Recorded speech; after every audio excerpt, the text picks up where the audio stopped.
Igloo তুই যে college নাযাও নেকি? কলেজলৈ গৈ কেইটা মিস্ত্ৰী হৈছে, আজিৰ পৰা মই কলেজলৈ নাযাওঁ, পকা কাম কৰিব যাম। এতিয়াৰ পৰা যদি মই মিস্ত্ৰীৰ লগত যোগালি কৰোঁ আৰু 3 বছৰ পিছত মই ৰাজ মিস্ত্ৰী হৈ যাব পাৰিম। তই কি পগলা হলি নেকি? মানুহে পকা মিস্ত্ৰী কৰিবলৈ পঢ়া শুনা কৰে নেকি? সেইবাবে পঢ়া শুনা নকৰোঁ। যদি মিস্ত্ৰীৰ ছাবজেক্টটো থাকিলেহেঁতেন তেতিয়া কলেজলৈ গ'লোহেঁতেন। মানে তোৰ মিস্ত্ৰী হোৱা সপোন? অঁ, মই মিস্ত্ৰী হ'ম, ৰাজ মিস্ত্ৰী। তেনেহ'লে ইঞ্জিনিয়াৰ পঢ়িবি? তই পঢ়াবি? মই কেলেই পঢ়াম আকৌ? তেনেহ'লে কিয় ফটা লাগছা মাৰি আছ? তোৰ ৰাস্তাত তই যা, মোৰ ৰাস্তাত মোক যাব দে। তই কিন্তু পিছত পস্তাবি, মই কৈ থলো। কাম এটা কৰিম বুলি ওলাই আহিছোঁ, প্ৰথম দিনটোতে তই মোক অভিশাপ দিলি। ময়ো চাই ল'ম নহয় তই পঢ়া শুনা কৰি পেলাই কিডাল ফালিব পাৰ। ঠিক আছে চাবি। পিছত খালি মিস্ত্ৰী হ'বৰ কাৰণে নাহিবি। এ যা যা।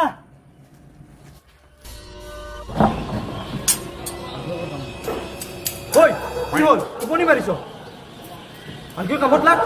মোৰচোন মোৰ আগত ডাইলগ মাৰিছিলি ৰাজমিস্ত্ৰী হ'ব বুলি। মোক চা এতিয়া, মই ইঞ্জিনিয়াৰ হ'লো। কি হ'ল শুই আছ যে? লগৰ ল'ৰা বুলি ক'বলৈ বেয়া পাওঁ, সেইবুলি ইমান সুবিধা নল'বি আকৌ। অকণ কষ্ট কৰিব লাগিব। মোক দেখিছ নাই? প্ৰথমতে যোগালী কৰিলোঁ, তাৰপিছত মিস্ত্ৰী হ'লোঁ, তাৰপিছত ৰাজ মিস্ত্ৰী হ'লোঁ, এতিয়া মই এজন ইঞ্জিনিয়াৰ, তাকো প্ৰেক্টিকেল। কি ধেমালি লাগি চাই আছে? যা কামত লাগ।